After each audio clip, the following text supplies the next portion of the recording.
Goal, nation's leading institute.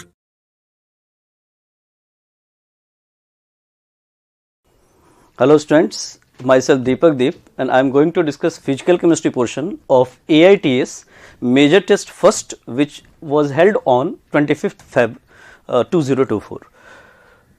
Physical chemistry फिर से बहुत आसान था, हमेशा जैसा होता है। तो हम लोग क्वेश्चन नंबर 53 पहला क्वेश्चन है फिजिकल केमिस्ट्री का, यहाँ से डिस्कस करना शुरू करते हैं। क्वेश्चन नंबर 53 आप अगर बोर्ड पे देखें तो एक क्वेश्चन है, at 700 kelvin equilibrium constant Kp for the reaction is given and numerical value in mole per litre of Kc, ये पूछा है, ये क्वेश्चन ने हमसे पूछा है। तो अब हमने करना क्या है कि फॉर्मूला है basic relation Kp is equal to Kc RT का पावर डेल्टा Ng।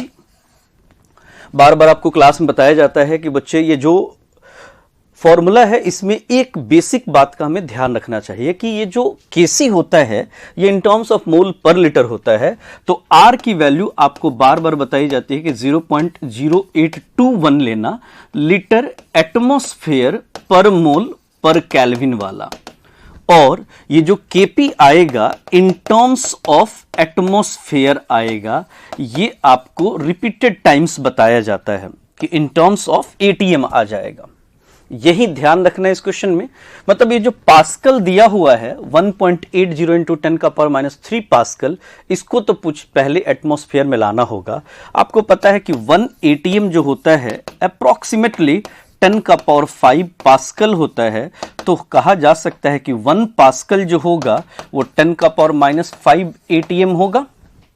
तो बस ये वैल्यू चेंज करनी है, फॉर्मूले में रखते हैं। इट इज 1.80 इंटू 10 का पावर -3, ये पास्कल था, एटमॉस्फेयर में किया तो 10 का पावर -5 एक और बार किया। Kc की वैल्यू हमने निकालनी है, R की वैल्यू 0.0821 और T की वैल्यू 700। और चूंकि डेल्टा Ng इस प्रोसेस का कितना है बच्चे 1, तो डेल्टा Ng लिखने की जरूरत नहीं, ये सॉल्व करेंगे तो हमको एक Kc का आंसर मिल जाता है। तो ये एक सिंपल सा क्वेश्चन था, आप सॉल्व कर सकते हैं, बहुत बेसिक क्वेश्चन। 53 ये फॉर्मूला हर बच्चे को आता होगा, बस प्रिकॉशन यही लेना था कि R की वैल्यू हमें 0.0821 लेना होगा, तो हम सॉल्व कर लेंगे ऐसे। अगर मान लो ये R की वैल्यू तुम 8.314 लोगे तो मोल पर लीटर की जगह पे मोल पर क्यूबिक मीटर आ जाएगा, SI यूनिट आ जाएगा, क्योंकि पास्कल SI यूनिट है और वॉल्यूम का SI यूनिट मीटर क्यूब हो जाएगा, तो गड़बड़ हो जाएगा। नेक्स्ट क्वेश्चन में हम आते हैं। नेक्स्ट क्वेश्चन है बच्चे क्वेश्चन नंबर 56 देखिए, heat of combustion of carbon monoxide at constant volume at 17 degree Celsius is given. Constant volume पे हीट देने का मतलब बच्चे होता है डेल्टा U दिया हुआ है, और अगर डेल्टा U दिया हुआ है और डेल्टा H पूछ रहा है, कांस्टेंट प्रेशर पे पूछ रहा है, तो आपके पास फिर एक रिलेशन है कि डेल्टा H जो होता है ये बराबर होता है डेल्टा U और प्लस डेल्टा Ng/RT। ये फॉर्मूला वेल नोन है। अब वैल्यू पुट किया जाए तो delta H is equal to delta U दिया हुआ है -283 प्लस, अब ये डेल्टा Ng कहां से आया जी, तो इसके लिए हम कार्बन मोनोऑक्साइड का कंबशन लिख लेते हैं, CO gas plus half O2 gas, result will be CO2 gas. तो आपको समझ में आ रहा है कि 1 मोल में से 1.5 मोल घटाया तो -1.5, तो ये जो प्लस है वो हमें समझ में आता है कि ये माइनस हो जाएगा, तो माइनस ऑफ 1/2 इंटू R की वैल्यू 8.314 जूल है। किलो जूल में करने के लिए, क्योंकि ये वैल्यू किलो जूल में थी, 10 का पावर -3 और 17 डिग्री सेल्सियस इज 290 केल्विन। तो अगर हम सॉल्व करते हैं तो ये 0.3 अगर भी मान ले तो 8.3 मल्टीप्लाइड बाई 0.3 2.4/2 1.2 के आसपास ये वैल्यू जुड़ जानी है। तो 283.3 में अगर 1.2 जोड़ दें तो 284.5 विद नेगेटिव साइन आंसर मिल जाएगा। तो 56 का आंसर फर्स्ट हो जाना है। Very simple question. 56 के बाद आप next question, delta H equal to delta U plus delta Ng/RT बार बार यूज करते हो, बहुत इंपॉर्टेंट फॉर्मूला है थर्मोडायनेमिक्स का, रिपीटेड टाइम्स आपको टीचर बताते हैं कि आपको ये यूज करना चाहिए। नेक्स्ट क्वेश्चन पे हम लोग मूव करें तो नेक्स्ट क्वेश्चन है, a first order reaction is found to have rate constant 5.5 into 10 का power -14, find the half life. आपको खूब पता है कि टी हाफ जो होता है बच्चे वो बराबर होता है 0.693 बाई के। अब के की वैल्यू अगर इसने दे दी है मुझे तो इसको मैं लिख सकता हूं 6.93 इंटू 10 का पावर -1 और डिवाइडेड बाई 5.5 इंटू 10 का पावर -14, ये 1.26 के आसपास। तो ये वैल्यू 1.26 और इंटू 10 का पावर, ये -14 -1 कैंसिल, तो 10 का पावर 13 बच जाएगा। तो आंसर सेकंड आपका आसानी से आ जाएगा। ये क्वेश्चन नंबर, अगर हम 59 की बात करें, सिंपल क्वेश्चन है 59, और के और टी हाफ के बेस्ड क्वेश्चन पूछे जाते रहे एग्जाम में, तो आप ये कर सकते हैं। नेक्स्ट क्वेश्चन पे अगर हम लोग मूव करें तो 59 के बाद हमारा नेक्स्ट क्वेश्चन है 64 पे फोकस करिए। 0.02 molar solution of pyridinium hydrogen chloride. Pyridinium hydrogen chloride, आपको पता है पिरिडीन क्या होता है बच्चे, एक वीक बेस, और जब उसको HCl से ट्रीट किया होगा तो पिरिडीनियम हाइड्रोजन क्लोराइड बना होगा। मतलब ये एक सॉल्ट है वीक बेस और स्ट्रॉन्ग एसिड का।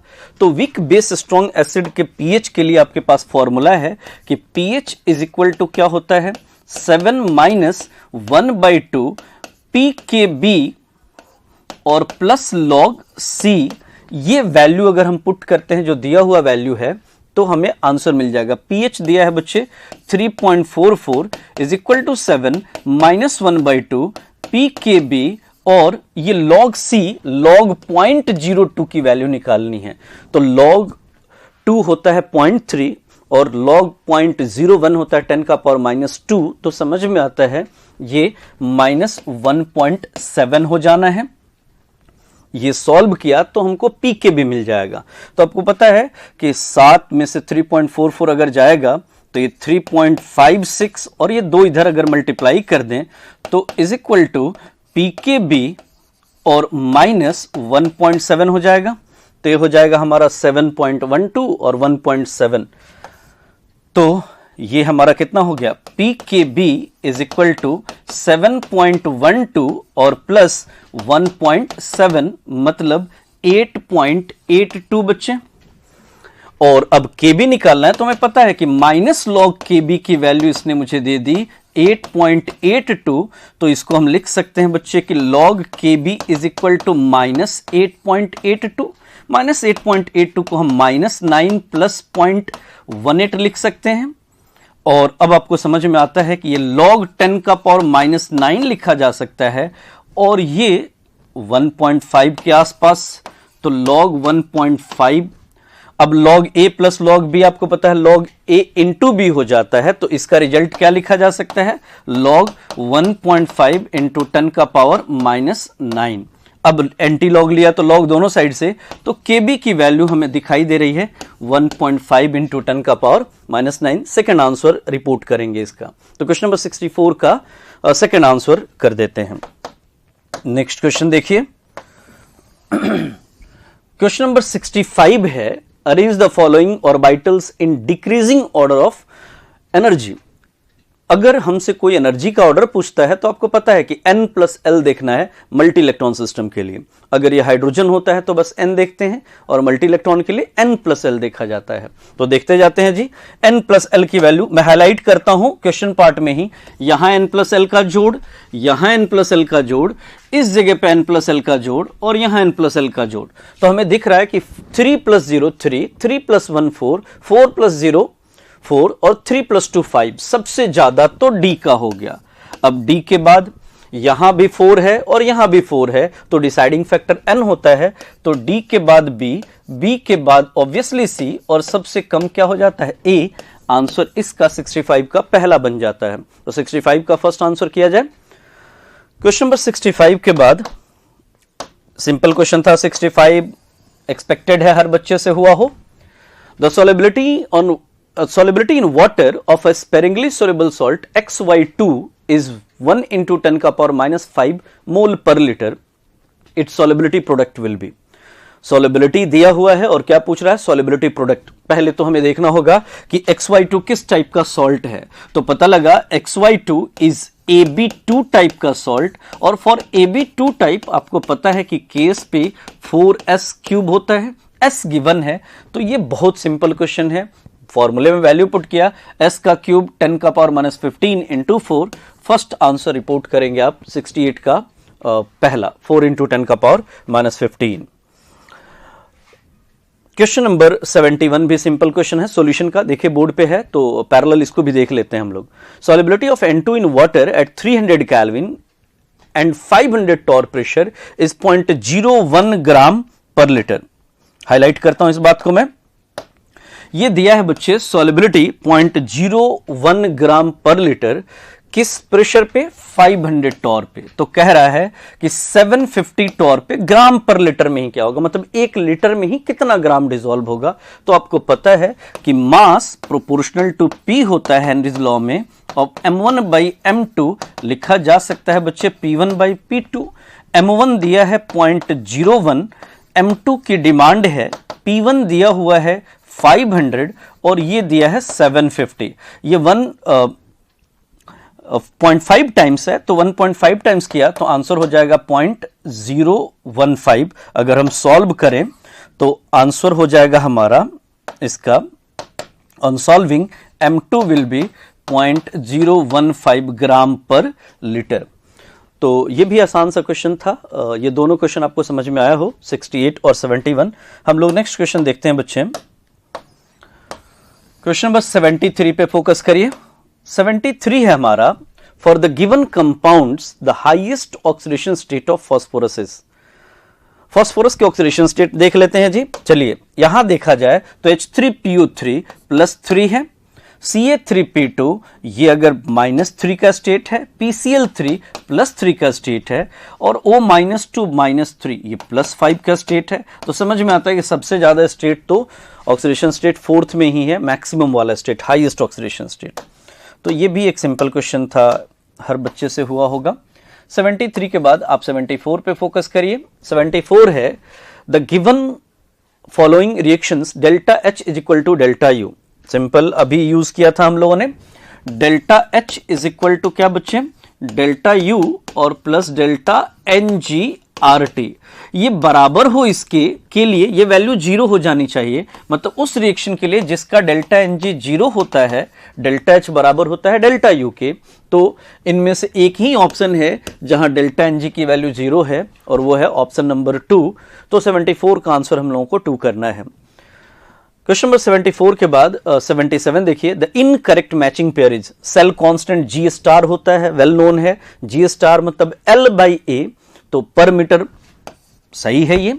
कंडक्टिविटी पर ओम पर मीटर होता है, सही है ये। Molar conductivity Simon centimetre square पर मोल है, ये भी सही है। डिग्री ऑफ डिसोसिएशन का कोई यूनिट नहीं होता, तो ये यूनिट लेस होता है, तो ये तो पक्का गलत है। तो इनकरेक्ट मैच पूछा है, तो आंसर इसका हमें क्या कर देना चाहिए? 4th। ये 4th आंसर इनकरेक्टली मैच्ड है। नेक्स्ट क्वेश्चन पे हम मूव करें। 77 के बाद क्वेश्चन नंबर 80 देखिए, इक्विलिब्रियम का एक क्वेश्चन है कि 3 इक्विलिब्रियम आर गिवन, और पूछ रहा है इक्विलिब्रियम कांस्टेंट इस रिएक्शन का क्या होगा। ऐसे क्वेश्चन के लिए आपको बार बार बताया गया है कि जैसे हेस लॉ के क्वेश्चंस किए जाते हैं वैसे ही अलजेब्रिक सम किया जाता है, जिससे रिक्वायर्ड इक्वेशन आ जाए। This is the required equation, ये लाना है हमें, इस इक्वेशन को हमें दिमाग में रखना है और इनको यूज करना है। अमोनिया मुझे चाहिए रिएक्टेंट साइड को, और 2 चाहिए। अमोनिया रिएक्टेंट साइड को चाहिए, 2 चाहिए। इस रिएक्शन को रिवर्स करना होगा, रिवर्स करते इक्विलिब्रियम कांस्टेंट रेसिप्रोकल हो जाता है, तो ये 1/K1 हो जाएगा।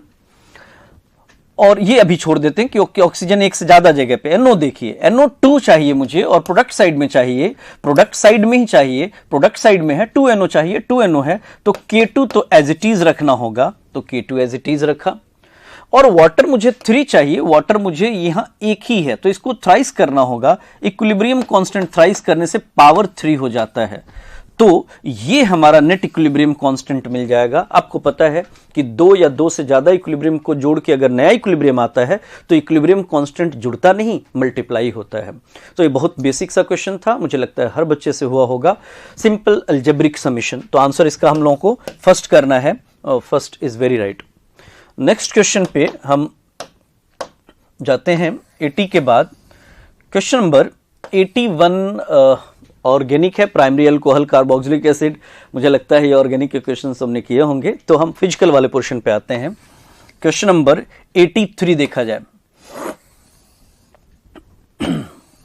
क्वेश्चन नंबर 83 है, which of the following pairs will not show positive deviation from Raoult's law. मतलब पॉजिटिव डेविएशन नहीं शो करना चाहिए। मतलब देखो नेगेटिव क्वेश्चन है, मतलब एक तरह से ये पूछना चाहता है कि नेगेटिव डेविएटेड का कौन एग्जाम्पल है। तो नेगेटिव डेविएटेड का ऐसे क्वेश्चन के लिए आपको एक एडवाइस किया था कि एनसीईआरटी का सारा एग्जाम्पल लर्न करिए। एनसीईआरटी के एग्जाम्पल से ही क्वेश्चन पूछा जाएगा। एक बच्चे के लिए मुश्किल होता है इंटरमोलिकुलर फोर्स जज करना। इंटरमोलिकुलर फोर्स एक से ज्यादा एक साथ ऑपरेट होते हैं, तो ये याद करने जैसा क्वेश्चन होगा। आप लॉजिकली बहुत हद तक तब सोच पाएंगे जब आंसर याद होगा। मतलब ये एकदम से मेमोरी बेस्ड होगा, नॉलेज बेस्ड होगा आपका, आपको आता है या नहीं, क्योंकि एक्सपेरिमेंटल है। इंटरमोलिकुलर फोर्स हम जज नहीं कर पाएंगे। आंसर अभी इसका फर्स्ट करते हैं हम 83 नंबर क्वेश्चन का। 83 का फर्स्ट आंसर, क्योंकि बेंजीन और क्लोरोफॉर्म में जो एग्जाम्पल है वो नेगेटिव डेविएटेड का हो जाएगा। क्वेश्चन नंबर 86 देखिए। 86 इज अ गुड क्वेश्चन। अगर हम फिजिकल केमिस्ट्री की बात करें तो 86 हमारा एक अच्छा क्वेश्चन है। 86 आप समझिए ध्यान से, कह रहा है कि on complete combustion 0.246 gram organic compound gives this much gram carbon dioxide and this much gram water. कुछ मास दिया है CO2 और वाटर का। इसको हम लोग कहते हैं कि भाई आप कार्बन और हाइड्रोजन के एस्टिमेशन, ऑर्गेनिक कंपाउंड्स का एस्टिमेशन जब पढ़ते हो some basic principle of organic chemistry में, तो उधर आपको यह कराया जाता है कि अगर आपको पता है कि 44 ग्राम CO2 होता तो इसमें 12 ग्राम कार्बन होता। तो अगर कोई हमको कह रहा है कि हमें मिला है 0.198 ग्राम CO2, तो मुझे पता है it will be 12/44 multiplied by 0.198 gram carbon. तो यहां से कार्बन का मास मिल जाएगा, और कार्बन का मास मिल गया तो percentage of carbon will be, ये मास जो भी आएगा हमारे पास, डिवाइडेड बाई 0.18 को अगर 0.2 ले लो तो ये हमारा आसानी से सॉल्व हो जाएगा। तो 0.054 के आसपास ये वैल्यू आती है, और डिवाइड करते हैं टोटल, मतलब 0.054 जो वैल्यू आई है और डिवाइडेड बाई ये 0.246 मल्टीप्लाइड बाई 100%, तो हम सॉल्व करते हैं तो 21.95। एक ही ऑप्शन है जिसमें कार्बन की ये परसेंटेज है। बाकी अगर वाटर के लिए बात करो तो 18 ग्राम वाटर होता तो इसमें 2 ग्राम हाइड्रोजन होता। आपको मिला है 0.1014 ग्राम वाटर, तो 2/18 मल्टीप्लाइड बाई 0.1014, इतने से हाइड्रोजन का मास आ जाता तो हम हाइड्रोजन की परसेंटेज भी निकाल सकते थे। कोई एक भी करते हैं तो आंसर मिल जाता है। तो टाइम बचाएंगे हम एग्जाम में। जरूर आंसर देखा जाता है क्वेश्चन करके, 4 ऑप्शन में से कोई मैच हो रहा है कि नहीं। हाँ, एक से ज्यादा बार कार्बन की परसेंटेज एक जैसी होती हम फिर पूरा सॉल्व करते। तो आंसर इसका सेकंड करते हैं। ये अच्छे क्वेश्चन की कैटेगरी में जाता है, टाइम लेगा और शायद आपके एग्जाम में टाइम लिया भी हो। क्वेश्चन नंबर 88 देखो बच्चे।